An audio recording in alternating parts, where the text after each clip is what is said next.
Hi, நான் உங்கள் doctor Samson பேசுகிறேன். இன்றைக்கி வந்து ஆர்சிபி வந்து இங்கே சென்னை வந்திருக்கு. So CSK versus RCB match நடந்துச்சு. ஸோ அந்த மேட்ச்சை பற்றி நம்ம பேசுவோம். ஸோ ஃபர்ஸ்ட் ஆஃப் ஆல் பார்த்தீங்கன்னா, மேட்ச் முடிஞ்சதுக்கப்புறம்லாம் நம்ம ஃப்ளெமிங் எல்லாம் சொல்கிறாரு, எங்களால் பிச்சை ரீட் பண்ண முடியல, ஹோம் அட்வான்டேஜ் இல்லை அப்படிங்கலாம் சொல்கிறாரு. இதை பற்றி வந்து ஃபர்ஸ்ட் ஆஃப் ஆல் வந்து பிச்சை வந்து இப்போ நான் வந்து வெளியிலேருந்து பார்க்குறேன், எனக்கே வந்து பிச்சை என்ன பண்ண போகுதுன்னு கிளியராக தெரியுது. சென்னையில் இருக்கிற வேலுக்கு டியூலாம் வராது. நீங்கள் வந்து ஃபர்ஸ்ட் மேட்ச் மும்பை மேட்ச்சில் வந்து சரி பிச் ரீட் பண்ண முடியல, ஓகே ஒத்துக்கலாம். பட் மேட்ச் நடந்து முடியும் போது என்ன தெரியுதுன்னா, பிச்சு வந்து செகண்ட் ஹாஃப் வந்து பயங்கர ஸ்லோவாக இருக்குது. பேட்டிங் வந்து ரொம்ப டஃப்பாக இருந்துச்சு. பால் வந்து ரொம்ப கிரிப்பாகி தான் வந்துச்சு. ஸோ இந்தியாவை பொறுத்த வரைக்கும் பார்த்தீங்கன்னு வச்சுங்களேன், ஜென்ரலாகவே வந்து நீங்கள் டாஸ் வின் பண்ணீங்கன்னா ஃபர்ஸ்ட் பேட்டிங் தான் எடுக்கணும். ஏன்னா பிச்சு வந்து இந்தியாவில் வந்து கொஞ்சம் டேர்ன் கொடுக்கும், கொஞ்சம் ஸ்லோவான பிச் தான். ஸோ மேட்ச் போக போக பால் இன்னும் ஸ்லோ ஆகிட்டே தான் போகும். உங்களுக்கு வந்து பேட்டிங் ஈஸியாக ஆகாது. சப்போஸ் டியூ வந்துச்சு, அந்த டேர்ன் இல்லைனா தான் உங்களுக்கு வந்து ஈஸியாகும். ஸோ இங்கே வந்து பார்த்தீங்கன்னா டியூ இல்லை, உங்களுக்கு ஃபர்ஸ்ட் மேட்ச்லேயே கிளியராக தெரிஞ்சிச்சு செகண்ட் ஹாஃப் வந்து இன்னும் கொஞ்சம் ஸ்லோவாக தான் ஆகுதுன்னு. ஸோ இந்த மேட்ச் ஆர்சிபி கூட டாஸ் வின் பண்ணிட்டு எதுக்கு வந்து நீங்கள் வந்து போலிங் எடுத்தீங்க? கன்ஃபார்மாக பேட்டிங் தான் எடுத்துக்கணும். இது வந்து முக்கியமான வந்து நான் கேப்டன் ருத்துராஜ் தான் சொல்லுவேன். நான் அவர் தான் வந்து ரெஸ்பான்சிபிள் பர்சன். பட் அவரை தவிர வந்து டீமில் இருக்க அந்த மெயின் ஸ்டாஃப் அதில் வந்து ஒருத்தர் கண்டிப்பாக ஃபிலிமிங்க, கண்டிப்பாக வந்து சீனியர் பிளேயர் தோனியை வந்து இதில் கண்டிப்பாக இன்வால்வாக இருக்கணும். ஏன்னா எல்லா டீமாக தான் வந்து கொஞ்சம் பிச் ரிப்போர்ட்லாம் பேசுவாங்க. அவங்க இன்வால்வ் இருக்காங்களோ இல்லையோ, கண்டிப்பாக வந்து இதை ப்ராப்பராக வந்து ஒரு டாஸ் வின் பண்ண என்ன பண்ணுங்கிறது நீங்கள் ஒரு ப்ராப்பர் டிசிஷன் எடுக்கணும். ஸோ ஃபர்ஸ்ட் தப்பு அங்கே பண்ணீங்க. ரெண்டாவது வந்து போலர்ஸ் என்ன லைன் போடுறீங்க நீங்களாம், எனக்கு ஒன்றும் புரியலைங்க. இப்போ காலையில் ஒரு சால்ட்டுக்கு போடுறாரு, சால்ட்டு பெருசாக அடிச்சிட்டாருங்கிற மாதிரி உள்ள ஸ்கோர் போர்டை பார்த்தா தெரியுது. அவர் எனக்கு தெரிஞ்ச அவர் பெருசாலாம் அடிக்கலைங்க. அவர் நீங்கள் அவர் ஃபர்ஸ்ட் ஓவரில் வந்து ஒரு பால் வந்து அவுட் சைட் வச்சு வாங்கி ஸ்லிப்புக்கெல்லாம் போகாமல் தலை மேலே போய் 4 போச்சு. அது ஓகே ஒத்துக்கலாம். அவர் வந்து சுத்த ட்ரை பண்ணுறாரு, ஃபீல்டர் ஸ்டேஷனுக்காக அடிக்க ட்ரை பண்ணுறாருன்னு சொல்லி ஒத்துக்கலாம். ஆனால் பார்த்தீங்கன்னு வச்சுங்களேன், அடுத்து ஒரு பால் ஆஃப் சைடில் ப்ளம்மாக ஒரு அரைக்குழியில் குத்தி போட்டு கொடுக்குறாரு. அவர் பாட்டுக்கு அசால்ட்டாக அடிக்கிறாரு. அந்த பால் போட்டால் எவன் அடிக்காமல் இருப்பான்? அப்புறம் அஸ்வினுக்கு வந்து ஓவர் கொடுத்தா ஸ்பின்னர் உட்காந்து அரைக்குழியில் உட்காந்து பாலை போட்டுட்டு அடி வாங்கலாம். ஸோ அடுத்த பாலம் பார்த்தீங்கன்னா திரும்ப ஷார்ட் பிச் தான். அப்புறம் 3 பால் கொஞ்சம் ஒழுங்காக போட்டுட்டு திரும்ப லாஸ்ட் பால் லெக் சைடில் போட்டார் அஸ்வின். ஸோ சால்ட் அடித்த பால் எல்லாம் பார்த்தீங்கன்னா வந்து லூஸ் பால்ஸை தான் அவர் அடித்து கிழிச்சிருக்காரு. சரி, சால்ட் வந்து பயங்கரமாக அடிக்க ஆரம்பிச்சிட்டார் அப்படின்னு பார்க்க போனால், நம்ம 4th ஓவர் லாஸ்ட் பாலில் பார்த்தீங்கன்னா நம்ம தோனி ஒரு பிரில்லியண்டான ஸ்டம்பிங் பண்ணி சால்ட்டை வந்து அவுட் ஆகியிருப்பார். தோனி போல பாடுறேன் அப்படிலாம் சொல்லாதீங்க. ஏன்னா பார்த்தீங்கன்னு வச்சுங்களேன், கண்டிப்பாக இந்த இந்தியன் பிரீமியர் லீக்கில் இருக்க எந்த ஒரு விக்கெட் கீப்பரும் இந்த ஸ்டம்பிங்கை பண்ணிட மாட்டார். ஏன்னா எல்லாருமே வந்து பாலை உள்வாங்கி தான் அடிப்பாங்க. அதில் ஒரு அட்லீஸ்ட் ½ செகண்ட் எக்ஸ்ட்ரா வந்து டைம் வந்து போகும். தோனி வந்து பிடிச்சி அப்படியே அடிக்கும் போது அந்த ஒரு ½ செகண்ட் அவருக்கு வந்து ஒரு ப்ளஸ் ஒரு டைமிங் இருக்குது. இது ரொம்ப க்ளோஸான ஒரு ஸ்டம்பிங் தான். கண்டிப்பாக தோனி இல்லாமல் மற்ற எந்த கீப்பர் ட்ரை பண்ணியிருந்தாலும் கண்டிப்பாக பேட்ஸ்மேன் அவுட் ஆகிருக்க மாட்டார். தோனியோட ஸ்டைலில் மாத்திரம் இந்த வந்து அவுட் ஆக முடிஞ்சுது.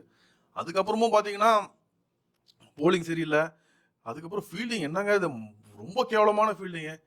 ஏன்னா தீபக் கூட கைக்கு இப்படி ஒரு கேட்ச் வருது, லட்டு மாதிரி அல்வா மாதிரி, அந்த கேட்சையாக விடுவா நீ? என்ன ஒன்றும் புரியல. ஒரு டஃப்பான கேட்ச் விட்டாலாவது ஏதோ ஒன்று சொல்லலாம். இதெல்லாம் ரொம்ப ரெகுலேஷன், ரொம்ப பேசிக்கு.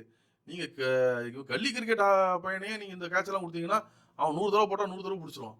அவ்வளோ சிம்பிளான கேட்சை போய் வந்து விட்றீங்க.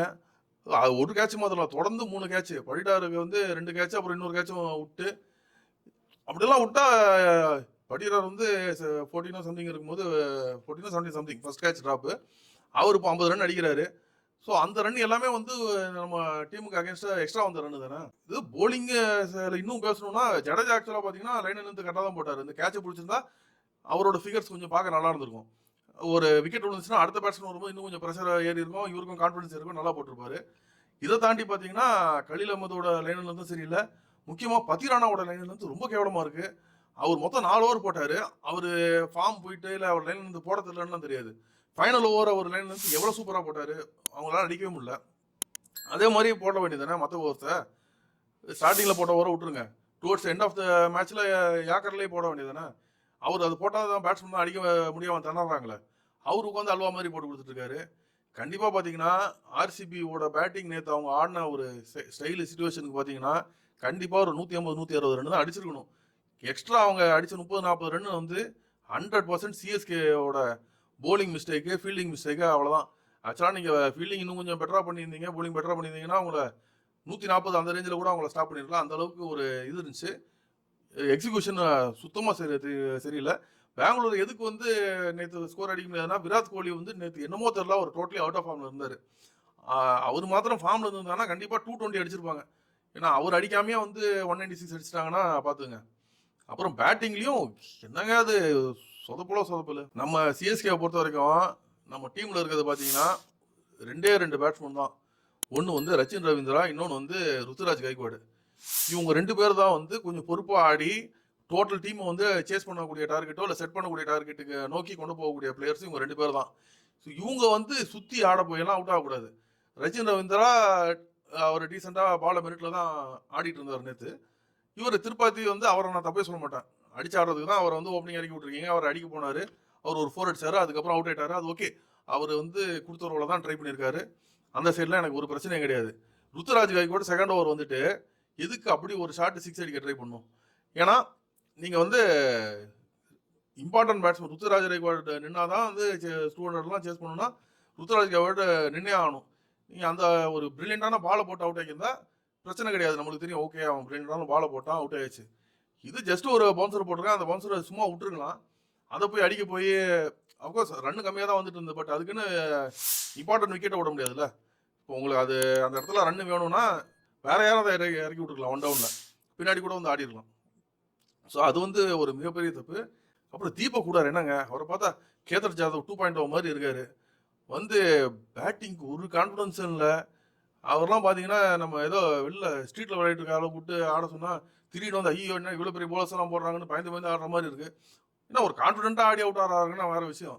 அவர்லாம் பார்த்தீங்கன்னா அந்த கீப்பர் கேட்ச் போச்சுல்ல, அப்போ வந்து அம்பையர் நாட் அவுட் கொடுத்துட்டாரு. இங்கே திரும்ப தேர்ட் ஓவருக்கு போகும்போது எனக்கு வந்து உள்ளுக்குள்ளே தோணுச்சு, ஆர்சிபி ஒரு பெரிய தப்பு பண்ணுறாங்கடா, இவனை வச்சு இன்னொரு 4 ஓவர் ஓட்டியிருக்கலாம், இவனை போய் ரெஃபர் பண்ணி இவனை அவுட் ஆக்கிட்டு. அஃப்கோர்ஸ் அதுக்கப்புறம் கூட மற்ற பேட்ஸ்மேன் அடிக்கல, அது வேறு விஷயம்.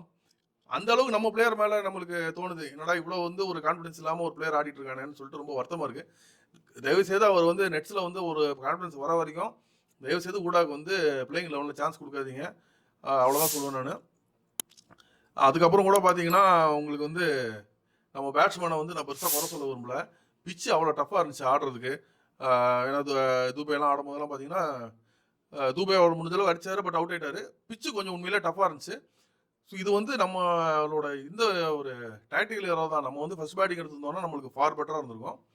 அடுத்து பார்த்தீங்கன்னா சரி விக்கெட்லாம் விழுந்துருச்சு, என்ன பண்ணுறது, தோனியே பார்த்தீங்கன்னா ஒரு நம்பர் 8 வந்து ஆடிட்டு இருக்காரு, ஜடேஜாக்கு அப்புறம் வந்து ஆடுறாரு. ஸோ அப்படிலாம் இருக்கும்போது இவர் என்ன 6 விக்கெட் விழுந்துருச்சு, தோனி நம்பர் 8 வருவார்னு வந்து பார்த்தா அஸ்வின் உள்ள வராரு. என்ன கதைங்க இது? சரி பேட்ஸ்மேன் எல்லாம் ஃப்ரண்ட்ல ஆட விட்றாரு. சரி இவருக்கு கொஞ்சம் ஏஜ் ஆயிடுச்சு, அவரால் வந்து 6 ஓவர் 8 ஓவர் அடிக்கிறது கஷ்டம். ஸோ அதனால் ஒரு கம்மி ஓவர் அடிக்கணும்னு ஒரு இதில் இருக்காரு அப்படின்னு ஒரு மைண்ட் செட் இல்லாமல் இருக்கட்டும். டீமில் நீங்கள் ஆடும்போது விக்கெட் விழுந்துச்சுன்னா நீங்கள் பேட்ஸ்மேன் இறங்கி தானே ஆகணும். அதானே கிரிக்கெட்டு. விக்கெட் விழுந்தா நீங்கள் கடைசி ஆடுறீங்க, ஓகே. விக்கெட் விழுந்துச்சுன்னா நீங்கள் இறங்கி தான் ஆகணும். ஸோ அவர் இறங்காம விட்டது வந்து மிகப்பெரிய ஒரு பிளண்டர். ஆக்சுவலாக பிளண்டர் இந்த சென்ஸு இந்த மேட்ச் எனக்கு ஜெயிக்கவே தேவையில்ல அப்படிங்கிற ஒரு மைண்ட் செட்டு டோட்டலாக வந்து சிஎஸ்கே மேலே போன மாதிரி ஒரு ஃபீல் வந்துருச்சு. இறங்கி முயற்சி பண்ணுங்க, ஒரு முயற்சி பண்ணாமல் விடுறது வந்து, ஏன்னா அந்த சுச்சுவேஷனில் தோனி 13வது ஓவரில் இறங்கியிருந்தா கூட கண்டிப்பாக நம்ம ஜெயிக்கிறதுக்கான வாய்ப்பு ரொம்ப ரொம்ப கம்மி தான். ஏன்னா இருக்கிறது 2 பேட்ஸ்மேனும் தோனியும் ஜடேஜாவும். அவ்வளோ ரன் அவங்களால அந்த ஒரு ரன் ரேட்டில் அடிக்க முடியுமாங்கிறது ஒரு பெரிய கேள்விக்குறி.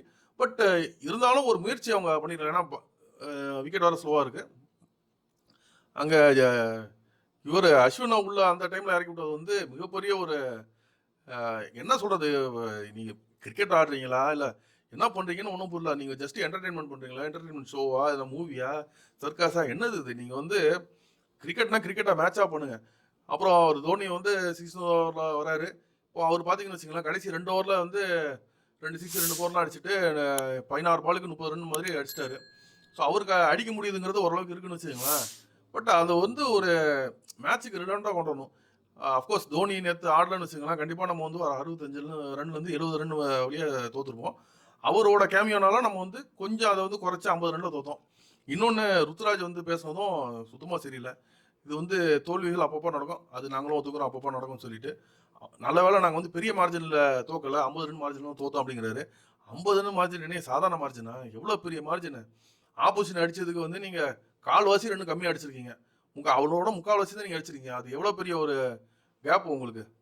ஸோ இது வந்து ஒரு பெரிய தோல்வி. லாஸ்ட் டைம் வந்து நீங்க பிளே ஆஃப் போகாதது காரணமே ஒரு 10 ரன்னுக்குள்ள ஒரு டிஃபரன்ஸ் தான்.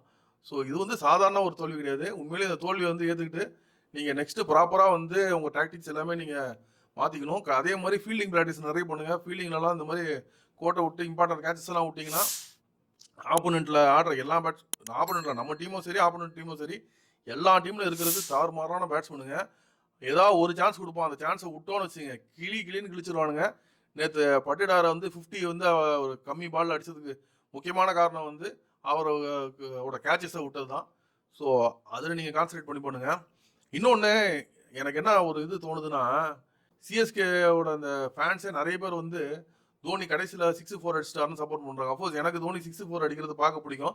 இன்ஃபேக்ட் ஐபிஎல் ஃபாலோ பண்ணுறதுக்கு முக்கியமான காரணம் வந்து தோனின்னு வச்சுக்கலாம். ஏன்னா நம்ம சின்ன வயசுலேருந்து தோனியை வந்து நம்ம பார்த்து தான் நம்ம நிறைய கிரிக்கெட் பார்த்துருக்கோம். ஸோ இன்ஃபேக்ட் இன்டர்நேஷ்னல் கிரிக்கெட்டே தோனி இல்லாமல் நம்ம பார்க்குறதுக்கு இன்ட்ரெஸ்ட் வர மாட்டேங்க. அந்த ஒரு ஃபேக்டர்லாம் இருக்குது, இல்லைன்னு சொல்ல வரல. பட் அதை தாண்டி நீங்கள் அந்த கிரிக்கெட்டுக்கு ரெலவெண்ட்டாக இருக்கணுமே. சரி, இப்போது இந்த இடத்துல தோனியை கடைசியாக இறக்கி விட்டதுக்கு முக்கியமான காரணம் எனக்கு என்னென்னா, தோனி சீக்கிரம் வந்து அவுட் ஆகிட்டார்னா கடைசியில் வந்து யாரும் ஸ்பான்சர்ஸுக்கு வந்து வியூவர்ஷிப் வராது. அதனால் அவங்களுக்கு நிறைய பேர் பார்க்கலன்னு சொல்லிட்டு அவங்களுக்கு பிஸ்னஸ் லாஸ் ஆகும், ரெவன்யூ லாஸ் ஆகும், சிஎஸ்கே லாஸ் ஆகும். அந்த மாதிரி தான் தோணுதே தவிர ஒரு கிரிக்கெட் மேட்ச் பார்த்த ஒரு ஃபீலே கொடுக்கல. உங்களுக்கு நான் ஒரே ஒரு ஐடியா சொல்கிறேன்.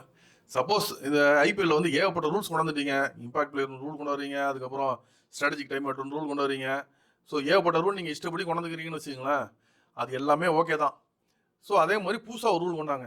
இப்போ சிஎஸ்கே ஆடுற மேட்ச்லாம் இருக்குல்ல, இந்த மாதிரி தோனி ஃபேன்ஸுக்காக தான் நிறைய வந்து ஃபேன்ஸ் வராங்க. ஸோ மேட்ச் எப்படி ஆனாலும் போட்டு மேட்ச் முடிஞ்சதுக்கப்புறம் தோனி வந்து ஒரு 2 ஓவர் ஆடுறாரு. ஆப்போசிஷன் டீமில் வந்து ஏதோ 2 பவுலர் போடுறாங்க. இவர் வந்து முடிஞ்ச அளவுக்கு 6-4ன்னு கிளிக்கிறாரு. ஓகேங்களா? அதில் சப்போஸ் அவுட் ஆனாலும் பிரச்சனை இல்லை, அந்த 12 பால் வரைக்கும் ஆடிக்கிறாரு. ஸோ ஃபேன்ஸுக்கு தோனியோட 6-4லாம் பார்க்குற மாதிரி ஒரு என்டர்டைன்மெண்ட்டாக இருக்கட்டு அப்படின்னு ஒரு புது ரூலை கொண்டு வந்து விடுங்களேன். ஸோ உங்களுக்கு தோனியோட இதுவும் பார்க்கணும். ஏன்னா அந்தளவுக்கு கேவலமாக இருங்க. நீங்கள் வந்து ஒரு கிரிக்கெட்டுங்கிறதே தூக்கிட்டு நீங்கள் இது ஆக்சுவலாக வந்து ஒரு சேயிங் இருக்குங்க, எந்த பிளேயருமே வந்து கிரிக்கெட்டோட பெருசு இல்லைன்னு சொல்லிட்டு. இங்கே வந்து பார்த்தீங்கன்னா தோனி தான் பெருசாக இருக்காரு. கிரிக்கெட்டுங்கிறது ஒன்றுமே இல்லாமல் போயிடுச்சு. நேற்று மேட்சும் பாருங்கள், நான் வந்து வருவேன், கடைசி 2 ஓவர் தான் நான் சுற்றுவேன் அப்படிங்கிற ஒரு மைண்ட் செட்டு தோனியில் இருக்காரு. அது தோனியோட மைண்ட் செட்டா இல்லை டோட்டல் டீமோட மைண்ட் செட்டா? ஏன்னா பிசிசியே வந்து தோனி இருந்தால் தான் ஐபிஎல்லே ஓடுதுங்கிற மாதிரி அவங்களும் தோனி வந்து புஷ் பண்ணிட்டு இருக்காங்க விளையாடுறதுக்கு. ஸோ நம்ம டோட்டல் ஐபிஎல்லே வந்து தோனி வலையில் போய் ஒரு சிக்கி மாட்டிக்கிட்டு இருக்க மாதிரி ஒன்று இருக்குது. இப்போ அஜித் சார் வந்து விடாமுயற்சின்னு ஒரு படம் பண்ணார்ல, அது ஏன் அந்த படம் போகல? ஏன்னா அவர் வந்து ஒரு மாஸ் ஹீரோங்கிற ஒரு வலையில் போய் சிக்கிட்டாரு. சின்ன படங்கள் பண்ண முடியாது. அது வந்து இப்போ அதுக்கான ஒரு உங்களோட பட்ஜெட் வைஸ் எல்லாமே வந்து பார்த்தீங்கன்னா பெருசாக போகும்போது நீங்கள் இந்த மாதிரி ஒரு நான் ஹீரோயிக் சப்ஜெக்ட் பண்ண முடியாது. ஸோ அது மாதிரி ரஜினி சார் மாதிரி ஒரு பெரிய ஒரு உருவத்தில் தோனி போயிட்டு அந்த ஒரு வலையில் வந்து அவர் அறியாமல் அவரும் போய் சிக்கி, டோட்டல் ஐபிஎல்லும் போய் சிக்கி, பிசிசியும் போய் சிக்கி, அப்படி டோட்டல் ஐபிஎல்லே போய் தோனி வலையில் போய் மாட்டிகிட்டு இருக்க மாதிரி ஒரு தோனி ஃபேண்டமில் போய் மாட்டிகிட்டு இருக்க மாதிரி தோணுது. தயவுசெய்து வந்து கிரிக்கெட்டாக விளையாடுங்க. அஃப்கோர்ஸ் உங்களுக்கு ஏதாவது ப்ரொமோஷன் வேணுமா, நீங்கள் வேறு மாதிரி மேட்ச் முடிஞ்ச பிறகு கூட ஒரு 2 ஓவர் அவர் ஆட விட்டுங்க, 6 அடிக்க விட்டுங்க, ஃபேன்ஸை வந்து விசில் அடிக்க வச்சுருங்க அந்த டைமில். இன்னும் ஒரு பின்குறிப்பு என்னென்னா, ஆர்சிபி ஃபேன்ஸு இது வந்து கிரிக்கெட்டுங்க. நீங்கள் கிரிக்கெட் முடிச்சுட்டு ஸ்டேடியம்களில் போய் ரொம்ப அட்ராசிட்டி பண்ணிட்டு இருக்கீங்க, ரொம்ப டாக்ஸிக்காக இருக்கீங்க. கிரிக்கெட்டாக பாருங்கள். சிஎஸ்கே ஃபேன்ஸை நீங்கள் வந்து அப்யூஸ் பண்ணுறது ரொம்ப ரொம்ப தப்பு. எல்லாருமே வந்து ஒரு கிரிக்கெட்டை ஃபன்னாக தான் பார்க்க வரோம். வந்து ஜாலியாக வந்து பாருங்கள், ரசிங்க, போங்க. இந்த மேட்ச்சில் கூட நீங்கள் போன தடவை பெங்களூர் தான் நடந்துச்சுன்னா இங்கே சென்னையில் வந்துட்டு இதே மாதிரி நடக்குது. எங்கள் ஊருக்கு வந்துட்டு இந்த மாதிரிலாம் பண்ணாதீங்க தயவுசெய்து. நாங்களாம் வந்து கிரிக்கெட் நல்லா ஆடுறவங்கள கை தட்டுவோம். நாங்கள் ஆப்போசிட் டீமாக இருந்தாலும் கோலி வந்து எங்களுக்கு ஆகேஷாக தான் விளையாடுறாரு. பட் அதுக்குன்னு சொல்லிட்டு கோலி ஒரு செஞ்சுரி அடிச்சாருன்னா ஏன் அடிக்கிற அப்படிலாம் கேட்க மாட்டோம். பரவாயில்ல நல்லா விளையாடினேன் அப்படின்னு சொல்லிட்டு தான் நம்ம சொல்லுவோம். ஸோ தயவுசெய்து கிரிக்கெட்டாக பாருங்கள், உள்ளே வந்து கற்றுங்க, ரசிங்க. ஆப்போசிஷன் டீமோட ரசிகர்களை வந்து எதுவும் தொந்தரவு பண்ணாதீங்க. நன்றி, வணக்கம். இந்த வீடியோ பிடிச்சிருந்துச்சுன்னா லைக் பண்ணுங்க, ஷேர் பண்ணுங்க, கமெண்ட் பண்ணுங்க. ரஃபி தியேட்டரை மறக்காம சப்ஸ்கிரைப் பண்ணிருங்க, பெல் பட்டனை கிளிக் பண்ணிருங்க.